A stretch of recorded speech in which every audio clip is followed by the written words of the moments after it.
Hi అండి. చల్ల చల్లగా సమ్మర్ స్పెషల్ హెల్తీ సోంపు షర్బత్ చేసుకుందాం. ముందుగా ఒక చిన్న మిక్సీ జార్ తీసుకొని అందులోకి 2 పెద్ద టేబుల్ స్పూన్ల సోంపేసుకుందాం. అలాగే 10 మిరియాలు, 10 యాలకులు, 2 పెద్ద టేబుల్ స్పూన్ల పటిక బెల్లం కూడా వేసుకొని మెత్తగా పౌడర్ చేసేసుకుందాం.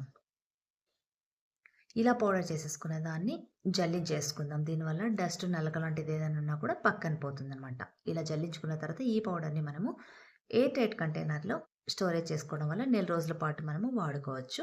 ఇప్పుడు ఒక గ్లాస్ తీసుకొని అందులోకి ఒక 2 టేబుల్ స్పూన్ల దాకా నానబెట్టిన గోండు కటీర, సబ్జీ గింజలు వేసుకొని, అలాగే పావు టీ స్పూన్ అంతా బ్లాక్ సాల్ట్, 4 ఐస్ క్యూబ్స్ వేసుకొని, ఇప్పుడు మనం చేసి పెట్టుకున్న సోంపు పౌడర్ 1, 1.5 స్పూన్ దాకా వేసుకొని నీళ్ళు పోసేసుకుందాము.